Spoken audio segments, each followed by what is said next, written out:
Hello and welcome to Board 8 Baseball for the second game of the 5th annual Board 8 Baseball World Series between the Sir Chris Chicago Cubs and the Detroit Electricity. With me tonight, the voice of Board 8 Baseball, X the Nemesis. As always, Alex.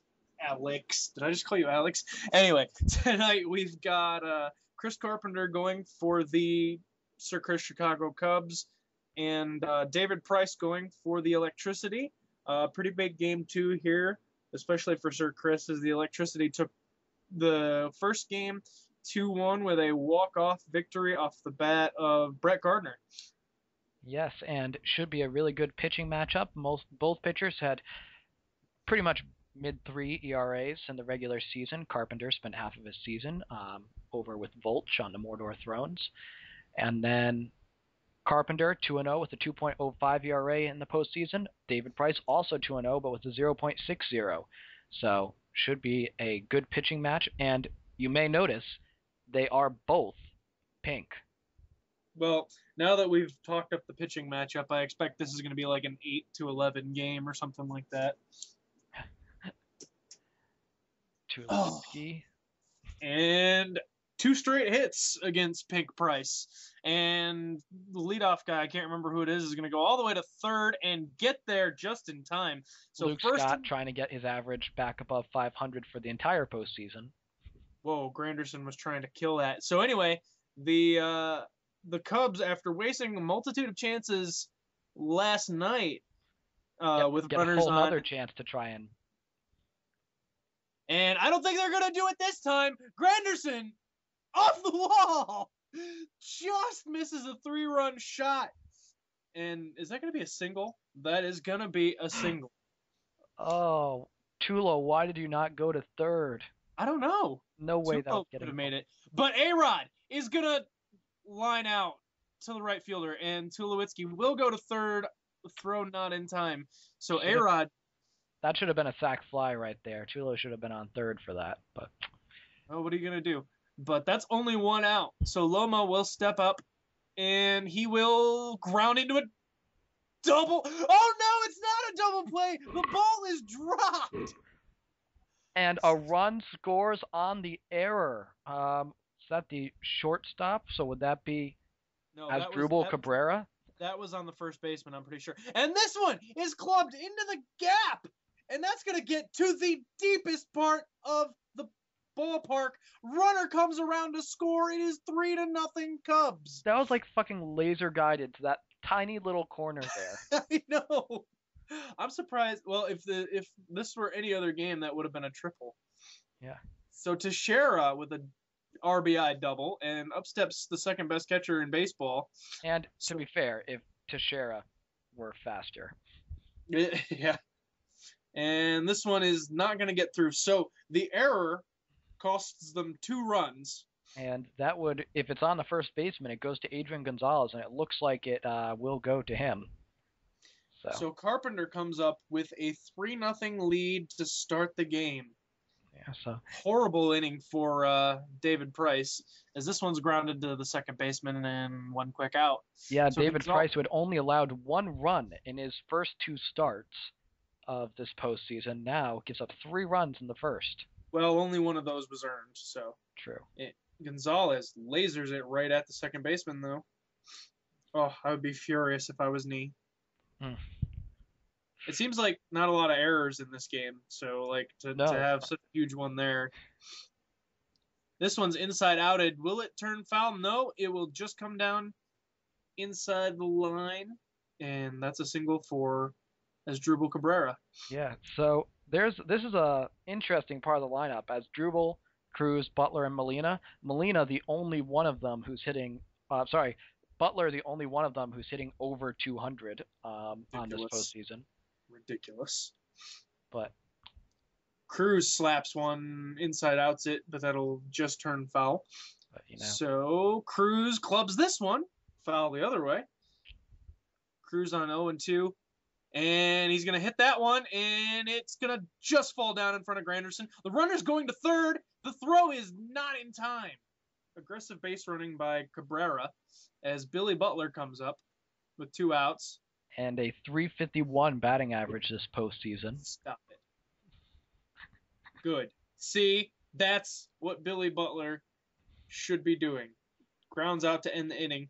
So this time the electricity wastes a chance to score some runs with runners on. So Maglio, one of our bigger stories of this World Series, filling in for the injured Ichiro starting midway through Game 7, and he will line out here, but he's still got 3 hits now and 8 chances. Pretty good for a backup guy. But funny story about Maglio Ordonez. I unfortunately got dragged to a Tigers game when I was living in Michigan. They lost to the Rangers in extra innings. It was fun. Because I hate the Tigers. I've hated them since 06. But anyway, one of the most fun chants that I've ever been a part of was at the Tigers game. It was these people behind us and me pretty much started cheering for Maglio by going, "Oh, Maglio, oh, Eo, Maglio." And we got about 20 of us doing it, but it was a lot of fun. Usually most American sporting events, you get "let's go team," and that's pretty much the most creative you're going to get. Well, it depends how drunk you get and how late in the game.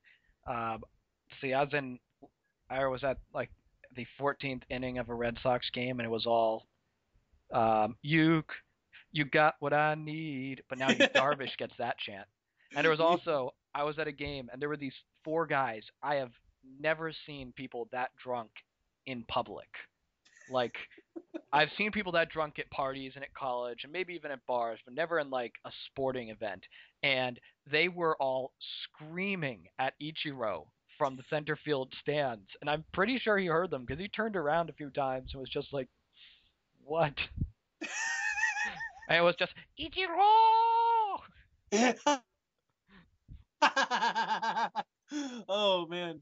See, I would love to get that drunk at in public, but I would be afraid of going to jail. Like, I can't go to jail yet in my life. I gotta accomplish some things first. Gardner, inside outs one that is not gonna get over Tulo's range. Well, there goes his .457 batting average this postseason. Yeah, fucking bum. So Tulo stepping up, just completely on fire this postseason. Yeah, Tulo just smashing the ball everywhere and with authority. I mean, there are guys who have better batting averages than him this postseason. Basically, Luke Scott. When he hits it, it's been going far.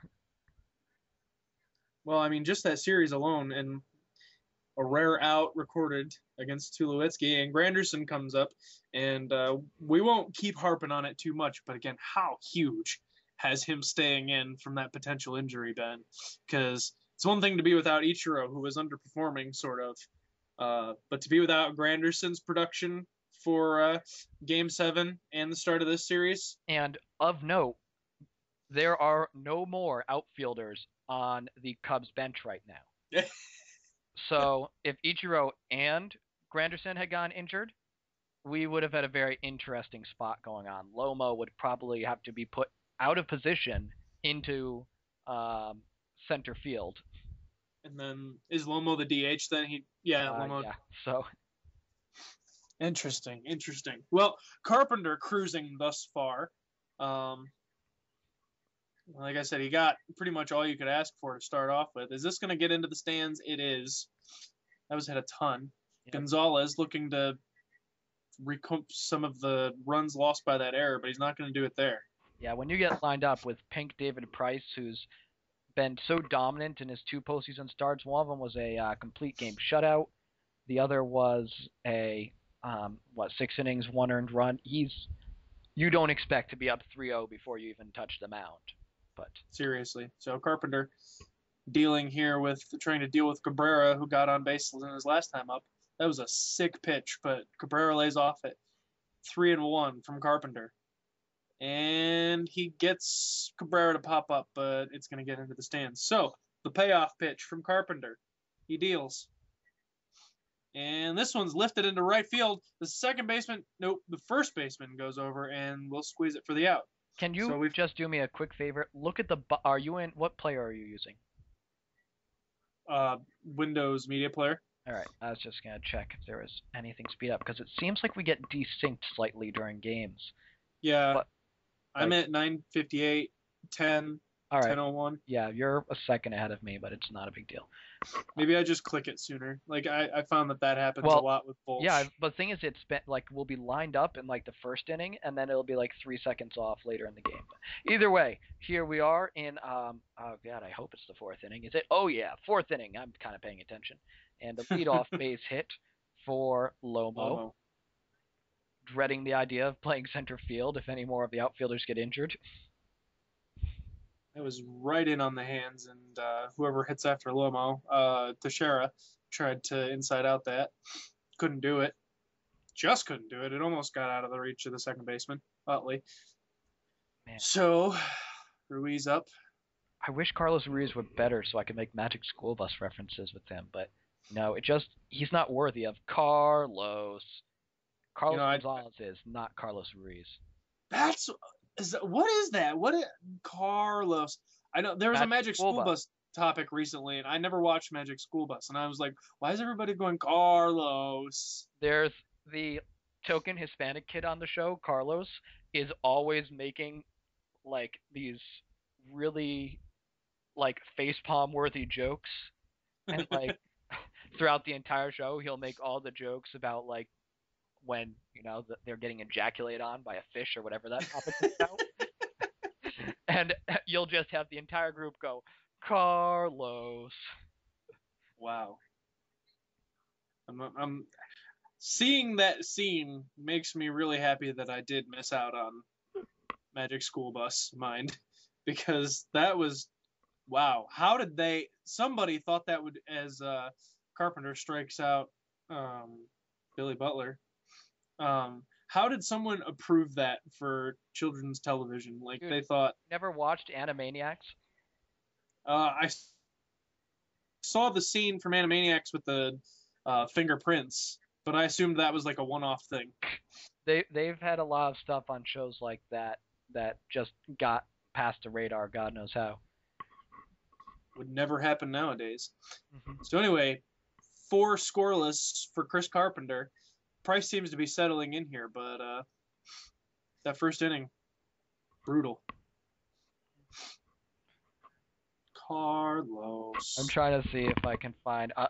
I tried to look up a YouTube clip. I was like, oh, that's good, but no. Instead of the Carlos, they put in the CSI. Yeah. Oh, shoestring grab. Another one of those by Gardner. I'm wondering how many base runners throughout the season that the Electricity have managed to avoid based on the range of Ellsbury and Gardner out there. Yeah, I mean, when you've got those two guys in the outfield, you're going to cover a lot of ground. There's not going to be much that's dropping down and left. Price, I think, with his first strikeout of the game. Indeed. But Cruz is pretty middling as far as right fielders go. Imagine if he had like Ichiro in his outfield too. That would be like one of the best defensive. Nothing would drop in. Seriously, it'd be such a good defensive outfield. Speaking of dropping in, I keep forgetting. Okay, Tulo, go figure, gets on base again. Yeah, big surprise there. Granderson, remember, just missed a 3-run bomb. Now we were wondering how much it was going to, but all 3 of those runs ended up scoring anyway. Yeah. Didn't in the previous game somebody lined one right off the top of the wall too, and it was a single? I feel like that was an Electricity guy. Yeah, I think it was an Electricity guy, but in game 1 of this series. Yeah, I haven't seen that happen all season, and like in game 6, 7, like 5, 6, 7.